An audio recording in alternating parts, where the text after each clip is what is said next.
Have you ever wondered how the best get better? Like, what is it that really separates an average NFL player to one that's at the top of his game?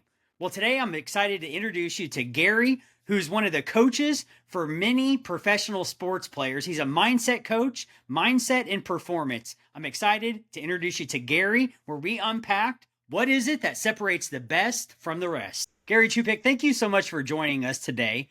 Will you unpack what a mental performance coach is? Yeah, so good to be with you, and I'm excited to share this conversation with you.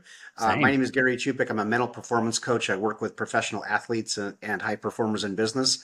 But my bread and butter is sports and athletes, primarily professional athletes from the NFL, Major League Baseball, National Hockey League, and so all the major sports.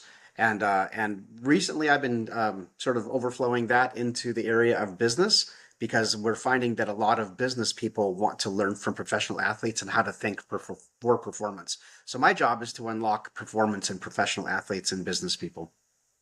Okay, man, that's incredible. I'm gonna have to go back because usually I write notes when I meet with somebody, especially over coffee. And I did that when I first launched my podcast, 20 some odd episodes ago. And then I realized, well, hold on, it's recorded. I could go back and take notes. So I'm leaning in. I'm real curious about what it is that you do because success leaves clues. So will you share like what does that mean? Mental performance coach. What do you help people with?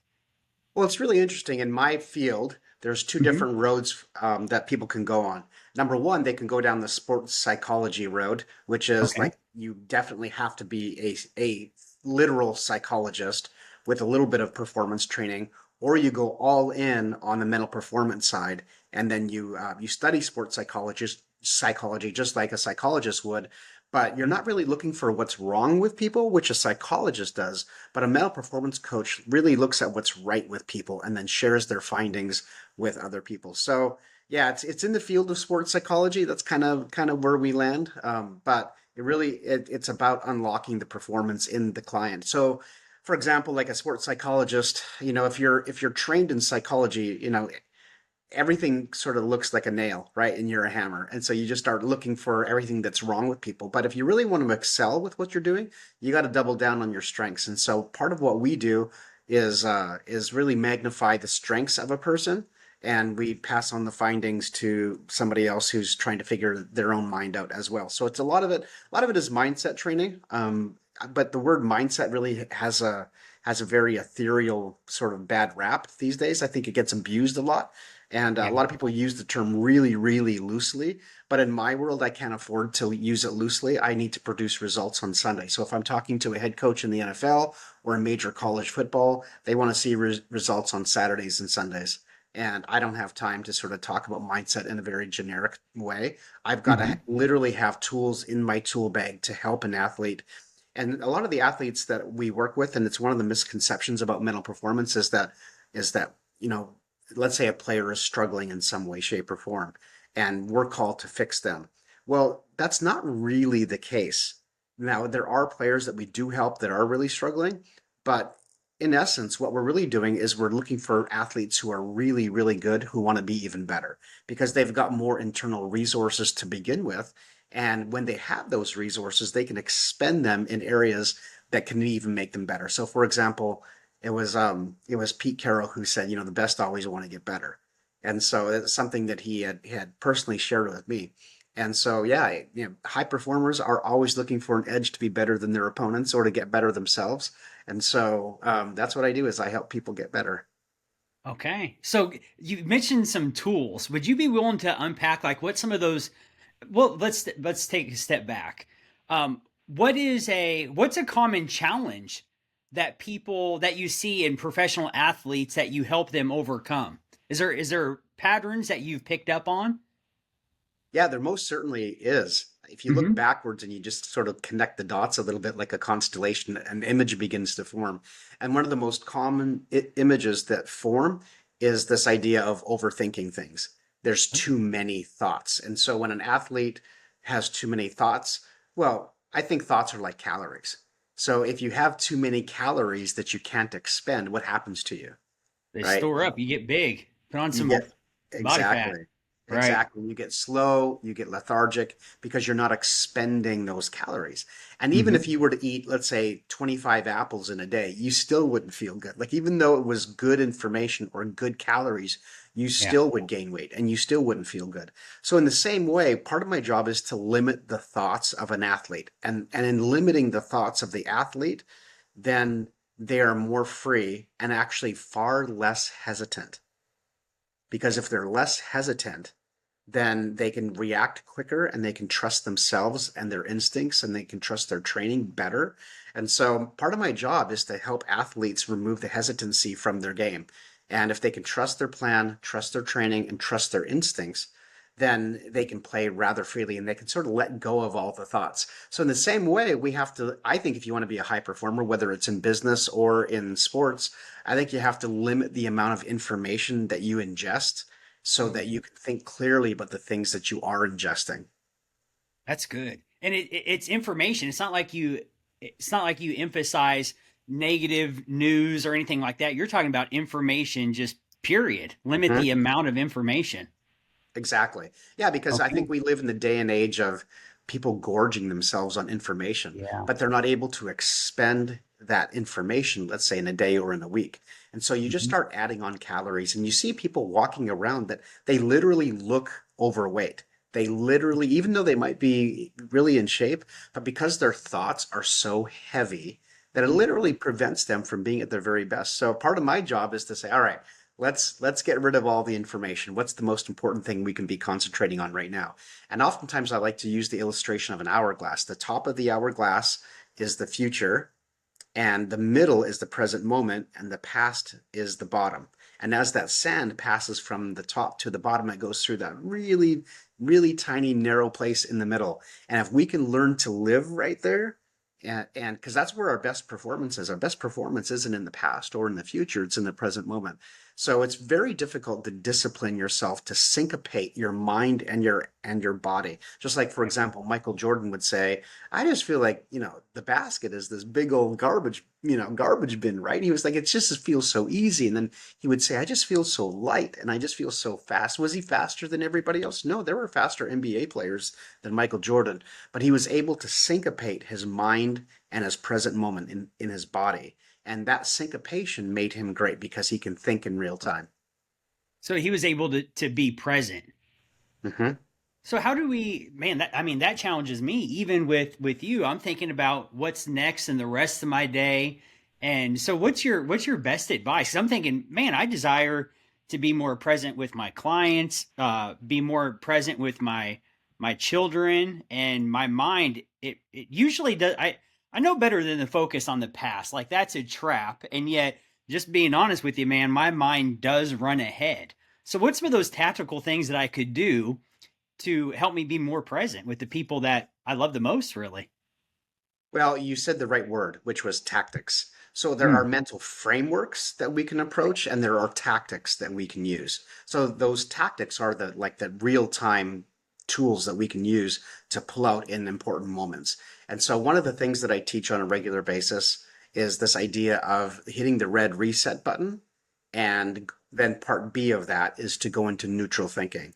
And so the sort of the moral of the story is that the more often that you hit that reset button multiple times throughout the day, then the more effective you will be in the present moment in your current situations. Like, for example, if you had, let's say, a difficult conversation with someone, how often do we just let the residue of that previous conversation into our present conversation? Oh, sure. And how that even colors our future conversations. And so if you have enough sort of challenging conversations or difficult tasks throughout the day without resetting, it's kind of like having too many tabs open on your computer. That RAM gets taxed and your computer starts to slow down and then you have to restart your computer. Well, our brain is very much wired this just the same way. For example, even when you go to sleep at night, back in the day, they used to talk about hard drives defragging. And so you had to intentionally defrag your hard drive, right? And so what it's doing, it's not really, it may erase some of the information, but really what it's doing is it's reordering the information on the hard drive So Okay. it's more accessible to you. So there's no gaps in the Mhm. information. And so as that hard drive spins, it's skipping over stuff to look for the next information. And so your brain does the same thing. It doesn't remember everything from the previous day. It just holds on to the most important thing, which is an amazing feat by the brain, right? And so the brain knows what to hold on to and basically what to forget. And so as we reset, basically what we're doing is we're closing all those tabs. We're resetting the hardware, which is our brain. We're resetting it and we're reloading the software, which is our mindset and what we're feeding ourselves. And so the hardware is important, taking care of the hardware, and the software, the mind, is really important that we're loading the right programs. And so after you hit that reset button, you can go Mhm. into something like neutral thinking. So, for example, like if you are, let's just say, George Kittle from the San Francisco 49ers or Travis Kelce for the Kansas There City we go. Chiefs. So let's say he drops a pass and Hmm. he has about 1 second to feel bad about that, literally about a second. And then he's got to run back to the huddle and get the next play. He doesn't have time to let the residue of that previous play come into his present play because it'll affect his performance. So what George Kittle or Travis Kelce is going to do, or what they are going to do, is they're going to hit that reset button, go into neutral thinking. The previous play was neither good nor bad, and you just go and you get the next play, and that all your focus is on that present moment. And the moral of the story is that you and I can do that multiple times per day to be at our very best. So right now, you and I are talking, but in my world, the rest of the world doesn't exist. The only thing that exists is Chris Ward being on this podcast because the world's turning anyway. And so all of my attention is focused right here, no matter what is going on in my life. And you can teach this concept, to anybody. So it's A is hitting the red reset button and B is going into neutral thinking. So it's not positive thinking, it's not negative thinking, it's just right and neutral. So in the moment, the pressure's on. I drop the ball, metaphorically speaking. How do I hit the reset button? Well, there's a couple different ways to do it. One of them is to literally have a red button accessible. So, for example, in the example of George Hmm. Kittle literally has a red button on his uniform. Hmm. And you will see him tap it on his wrist or on his thigh or on his side or on his arm, whatever it is, he'll hit that red reset button. And that's a true story, Okay. by the way. He actually does do that. Um, and there are people, I remember working with a business owner or a business executive, and he literally bought a reset button on Amazon. And he said, Gary, this thing is amazing because after every meeting I have, whether it's good, bad, or otherwise, I'm just Yeah. hitting this red reset button and I'm fully present for my next meeting, no matter how bad or how negative the previous conversation was. So he called me the next day and he goes, Gary, this thing is magic. I can't believe that it's bringing the best out of me. And I was just so happy to hear that. So okay, I'll make up like I'm thinking of an anchor what I learned from NLP, neuro linguistic programming. Yeah. I can come up with like an anchor is what I'm thinking, and then what is it I think, and then what do I do next after I hit that button? Yeah, so after you hit that button, Uh-huh. what you're going to do is focus on your next play. So I call it looking through the windshield. So, for example, if you're going to drive a car, Hmm. sometimes we like to gaze through the rearview mirror, but if you do that long enough, what happens, right? We go off the road. We go Right. to the left or the right, so we're heading for a ditch. And in the same way, if we stare at our side view mirrors, Mhm. then we do the same thing. We'll lean that way and the car will go that way. And so the best way to get over something really quickly, whether it's positive or negative, is simply to look through the windshield. What's my next play? And to focus your attention on that. And some of that takes some preparation, like you might need to prepare for a meeting. You might need to sort of orient yourself in some physical way. Like you might say, I need to take a deep breath. Okay, I'm going to reset here. You might need to go for a walk. You might need to, whatever it is, that whatever you feel like hitting that red reset button means to you, then that's what you need to do. And I know players, I mean, it's all over the board, right? Some of them have a physical thing that they do. Some of them have a mental protocol that they do. So it's really up to the individual. So once they hit that red reset button, now you want to go into neutral thinking. And the way that you do that is just think about what's next. That's the key phrase is what's next. And if I can get an athlete's mind to think about what's next and how to prepare for that moment so they can perform in that moment, it's golden. Because what they're not thinking about is all sorts of other things. They're not thinking about dropping the ball. They're not thinking about the mistake. They're not thinking about who's in the stands. They're not thinking about what their coach thinks. They're not thinking about how this is going to affect their future. They just need to be in that present moment. That makes a lot of sense. So hit the reset and then think about what's next. That'd be a Go. good title for a book right there. What's next or next step? Yeah, it's that neutral thinking. Because Neutral if thinking. you like, for example, if the Kansas City Chiefs score a touchdown and you say, well, Yeah. that's really great. Everyone should celebrate. That's a very positive experience. However, if they celebrate too much because they're being so positive, they don't realize that they just got a delay of game penalty, push the kicker back 5 yards. So for the point after attempt, they missed the attempt. So their positivity actually hurt them. Mm. Their I celebration see what you're actually saying. hurt them. And so Hmm. instead of focusing on the next play, they got distracted by something positive. And so the neutral mindset is, what do I need to do next to succeed? And so it's a Hmm. very driven mindset. It's not as influenced by our feelings. It's just what's next, because I'm going to perform really well in this next moment. And I could see where in business as well, because that's been my past 17 years, the majority of my life. I'll be 41 here in a few weeks. And the reason I bring that up, Gary, is because I think about something that's been a challenge for me in being an entrepreneur, being a business owner, being in sales, is that I'll celebrate the win, meaning that I'll earn the revenue.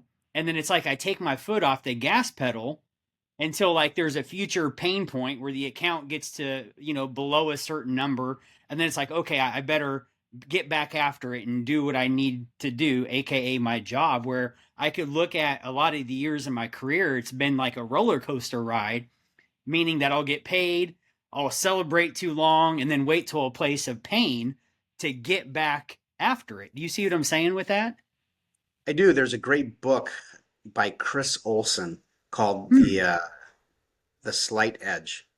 The And he slight writes edge. about this in his book, and it's a phenomenal book. In fact, Chris Peterson is one of the most winningest coach in all of college football Wow. history.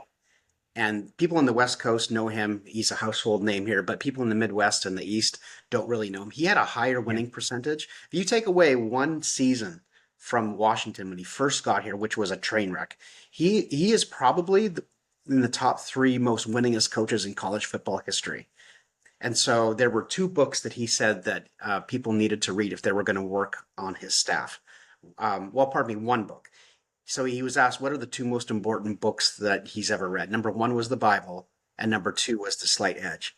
And so I thought, it's probably worth me picking up The Slight Edge. I read the Bible regularly, but I should pick up The Slight Edge.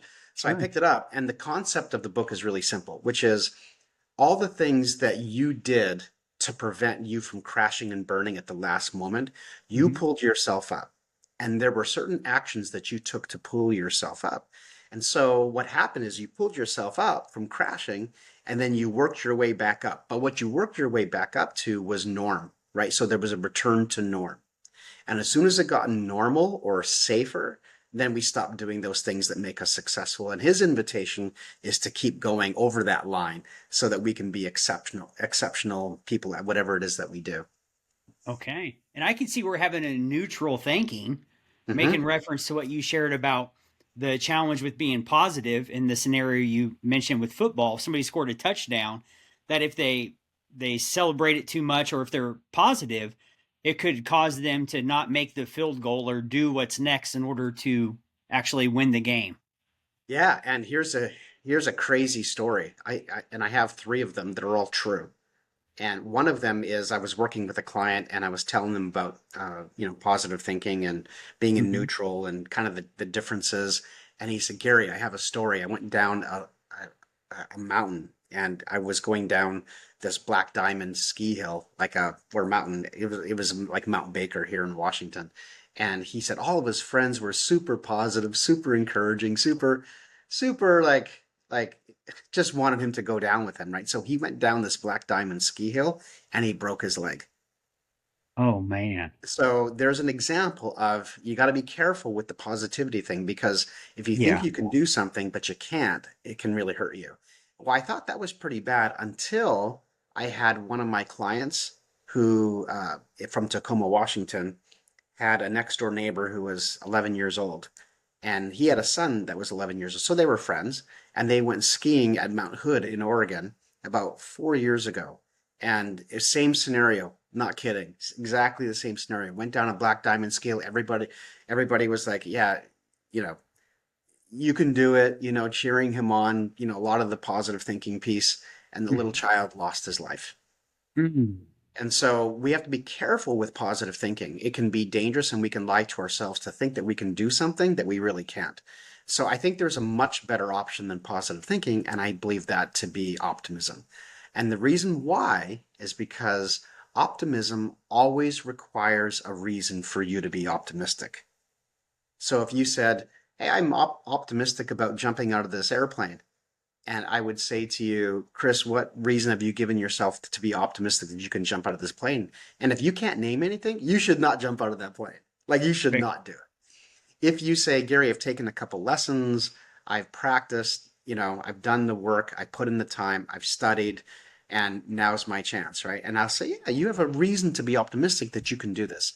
And so I think this idea of optimism is really powerful because what it does is it adjusts people's expectations. If you think you're going to go out and do something amazing, but you've given yourself no reason to think that you can, then you should be careful about that. And that's why positivity can be dishonest or it could be more of a flight, kind of a fleeing feeling. And I'm not saying positivity doesn't play a role, but it's not a great long-term strategy. It could be an in the moment kind of thing, but in reality, most athletes that I work with, positivity isn't a thing. I think it's more of a cultural, I call it faux positivity. It's more of a cultural thing.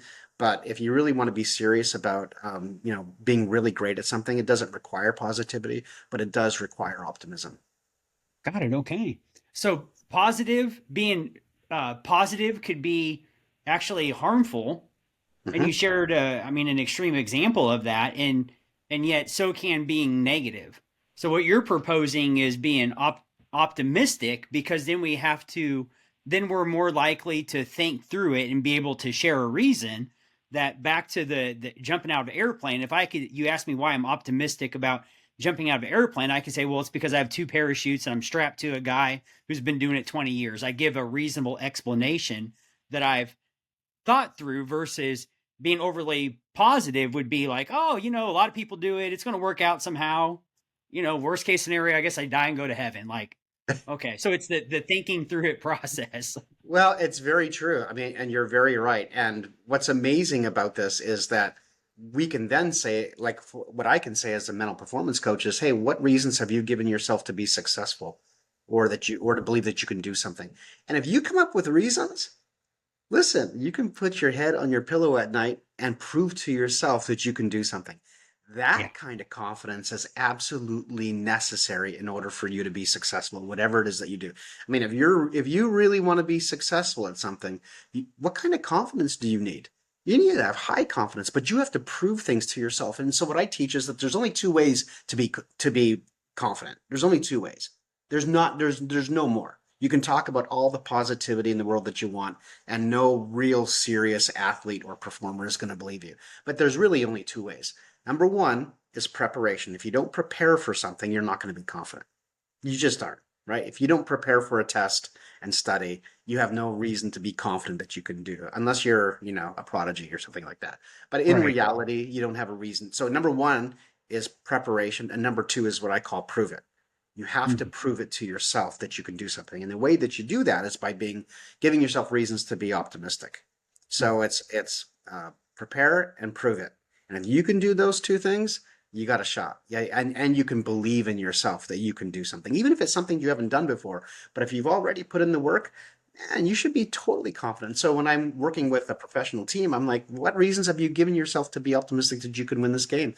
Put in the work, sleep well, eat right, watch Mhm. film, work extra hard in practice. Like, yeah, you should be super confident. You've given yourself all the reasons to be optimistic that you can win this game. So go do that and be as confident as you possibly can. Because what we're really trying to do is create really what I call hard to beat athletes.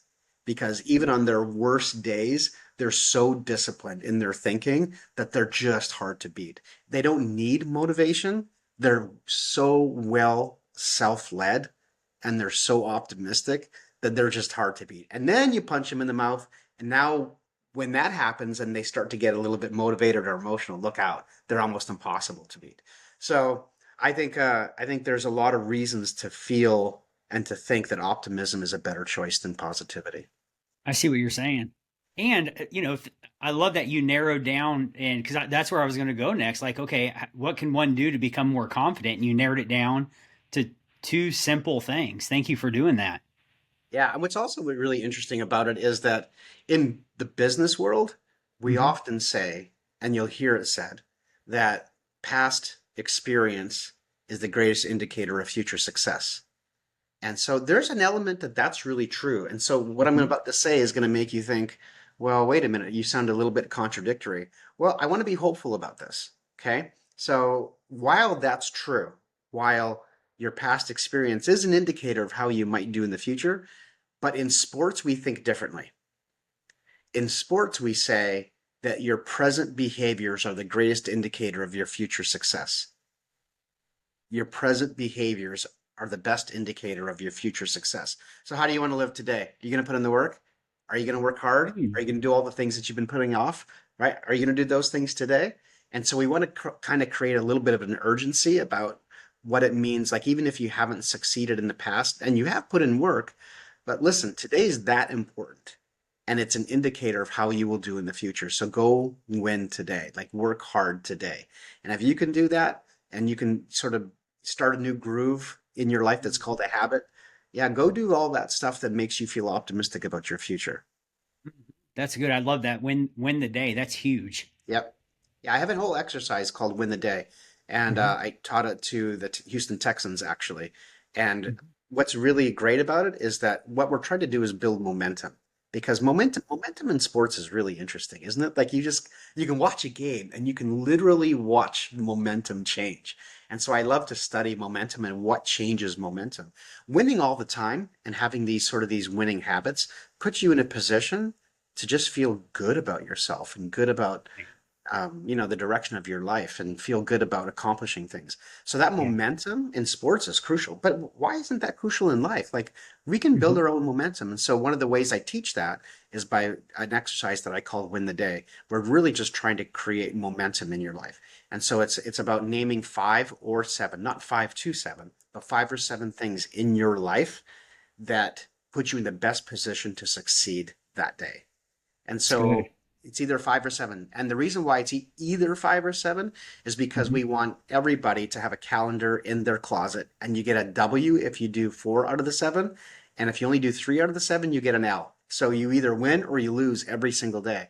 But I don't know Okay. about you, but I like seeing W's on that calendar. So I have about 100%. doing my 5 or in my case 7 things that put me in the best position to succeed every day. So that even when I come up with an obstacle or a challenging situation, I'm far more emotionally regulated. I'm in a much better position to be able to handle those things as opposed to let them feel like they're overwhelming me and all the things are stacking against me. And I'm just like, no, no, no, no. Like I've started my day off at 3 a.m. I read my Bible. I stayed off my phone. I prayed for people in my life. I spent some time meditating and quiet, and I'm off to the gym by 4:45, and I'm back home by 6:30 or 7, and I take my shower and off I go. And I have a whole regimen of things that I do that put me in the best position to succeed every day. And so what I tell athletes is, listen, you can never control an outcome. You don't know what's going to happen in your day. It's too Hmm. mysterious. Like you don't know the future, but you can always put yourself in the best position to succeed.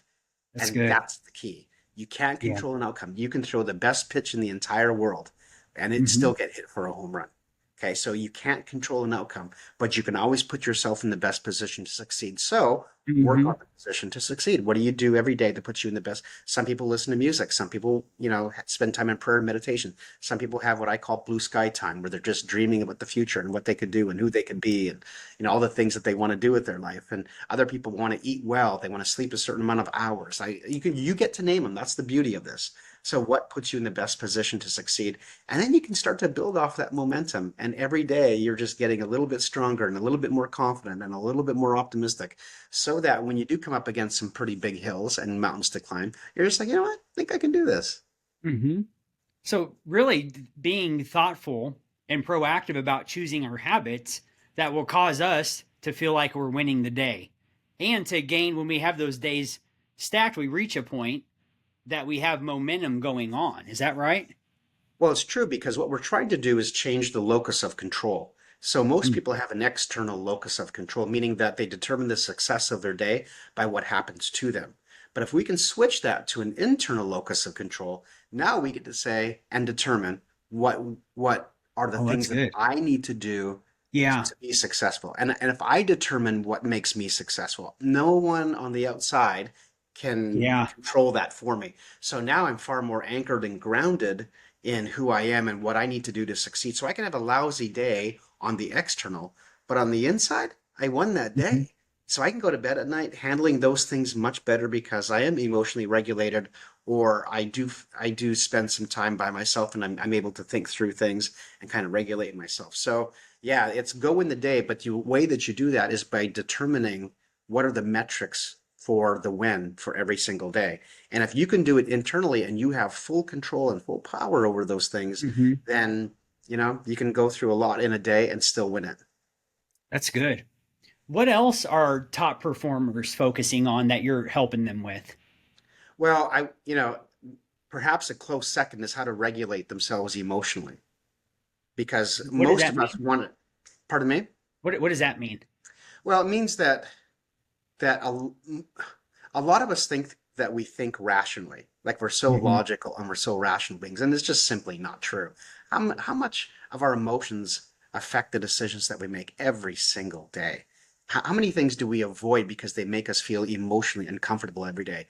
Just radically more than any of us want to admit that we are emotional beings. And so, when's the last time you ever took a class on controlling your emotions? When's the last time you ever heard any teaching or training on emotional regulation? And so one of the things I teach is emotional regulation. How should I be thinking about something and how much should I let it affect my emotions and how much should I let it affect how I make decisions and how I interact with people? So that controlling the emotions is a crucial part, certainly in sports, because what happens is when we get overactivated in terms of our emotions, cortisol begins to run through our body, and cortisol is a neural inhibitor. So we actually don't think very well when we're angry. Which is true. We Yeah, don't sure. we don't really no one's ever better or thinks better when they're Right. angry. And so if we can learn to control our emotions and in terms of controlling our emotions, there's something called the Yerkes-Dodson scale. Hmm. And these two psychologists from the 1930s, I think it is, said, well, how much emotional engagement is perfect for peak performance? So too little emotion means like it's like watching a team play and you're like, what is going on? These guys are sleeping. Like they need to Yeah. wake up. And then you have the overactivated, which you can totally tell because they throw their helmet, right? Or throw their bat. Or like Yeah. a couple of years ago, a Seattle Mariner kicked a water cooler after, during a game because he struck out in a big moment and he broke his toe, right? Oh So he man. wasn't emotionally regulated. He's one of their star players too. So he Mm. just kicked a water cooler, broke his toe, and he was done for the rest of the season. So learning to control our emotions and learning how to be in the peak performance zone Mhm. emotionally on a regular basis by a reset, neutral Mhm. thinking, moment by moment basis, you can totally do that. It's just Wow. it's totally doable for us. It's just that we don't really know how. We don't have the tools, and so if we have the tactical tools of the red reset button, neutral thinking, and then that emotional regulation, if we Yeah. can learn to regulate ourselves in that 4 to 6 range, then Hmm. wow, we can be at our best all the time, which is an amazing feat. So I love to teach something called whole life excellence. It's like you can be excellent at everything. It's not done are the days of a basketball player or a football player or a baseball player or whatever, rugby, lacrosse, whatever it is. Done are the days of somebody being excellent at one thing but being a train wreck in all the different Yeah. areas of their life. We know that doesn't work. How Right. you are and how you manage the domains of your life totally affects your play on the playing surface. Hmm. So, whether it's Tiger Woods or Michael Jordan or whatever, their Hmm. life off of the playing surface totally affected their play, the quality of their play on the surface of Hmm. competition. So managing those domains and whole life excellence is part of the performance on the field. That makes sense. When it comes to your coaching, because I know I've worked with enough coaches to realize, like, man, I could see where Rick DeLuca, my first business coach, he was really helpful at helping me run it like a business and building a referral based business, meaning that the coach they have the area that they're really gifted and strong in. And I'm curious, what's that area for you that you feel like you have some superpower strength? Oh, that's an outstanding. I've never been asked that question before. Okay. My superpower. Well, I have this thing that says trust your training and trust your instincts. And Okay. marrying those two things are really powerful. So if you're Hmm. trained in a particular craft and you're excellent at it, Yeah. and you combine it with your strong sense of intuition, and Hmm. I think if you can, I think that's my superpower. I think sometimes I'll get an answer from somebody and I'll go, "Are you sure? Because here's what I see," or "Are you sure?" That's a lot of people will say this is my problem, but it's not the problem. It's a symptom. Like for example, some people will say that I have a problem with, procrastination. And well, do you have a problem with procrastination? Because procrastination is kind of a result. It's a Mm. result of a feeling that somebody has, or it's a fear that they have, or something that they don't want to do or accomplish for some reason. So they say they might label the problem as procrastination, but in reality, it's something else. And so sometimes you have to kind of dig a little bit. And Hmm. if I trust my training and trust my instincts, I can kind of say, hmm, interesting.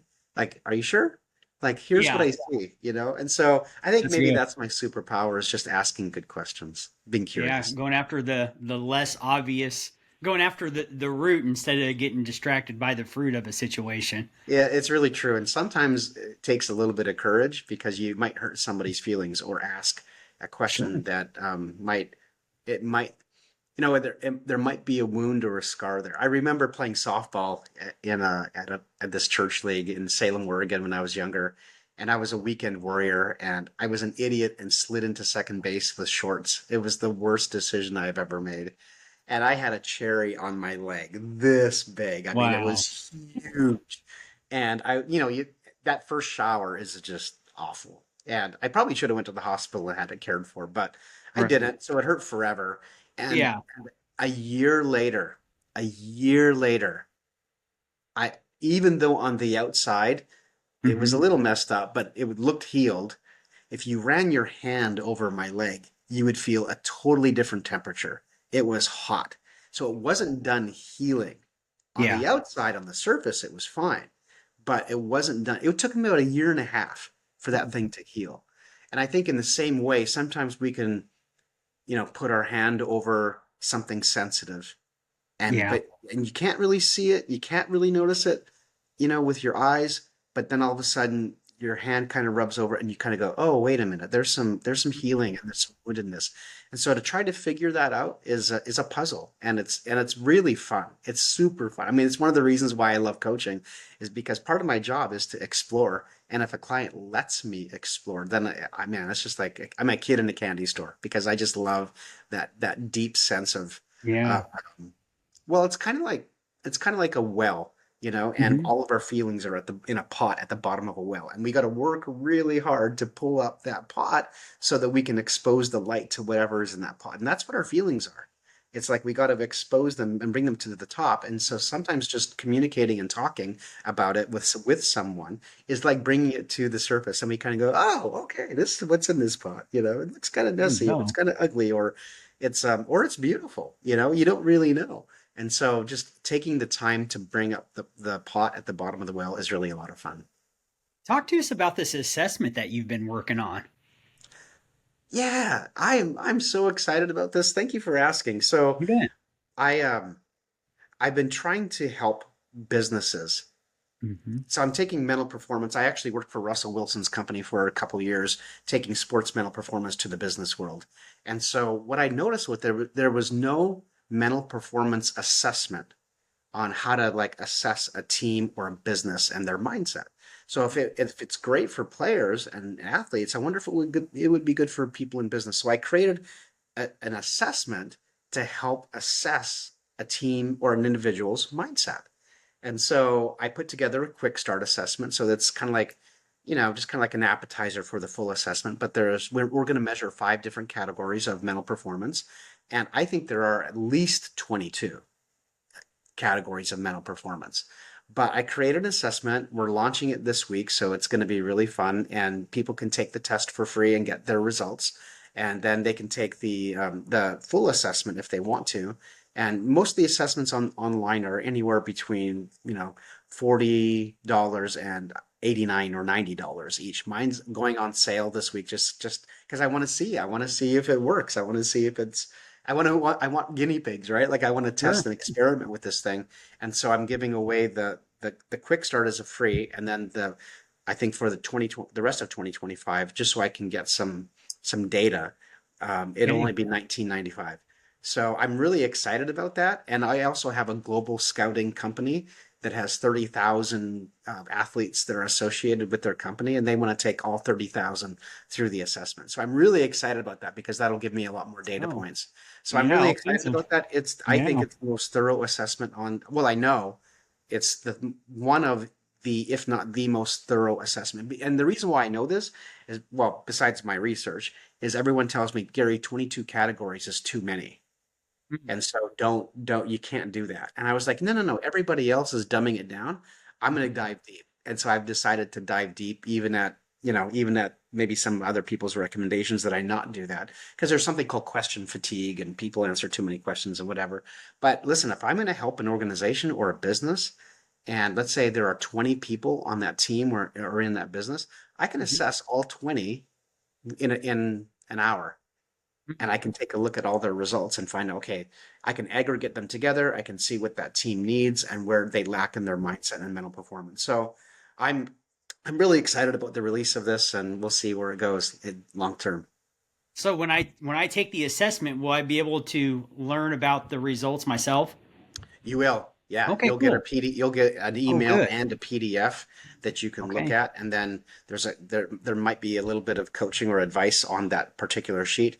And then if Okay. people want to set up a strategy called, say, hey, how do I get this gorilla off my back? I've been dealing with this thing for not just 1 year, not just 2 years, Yeah, but for a long time. And I need to get the gorilla off my back, and Gary can help me do it. that So they sounds can right set up down a your brief alley.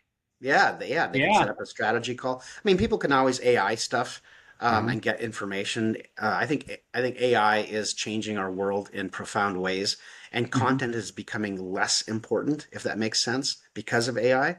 But here's what it's also doing at the same time.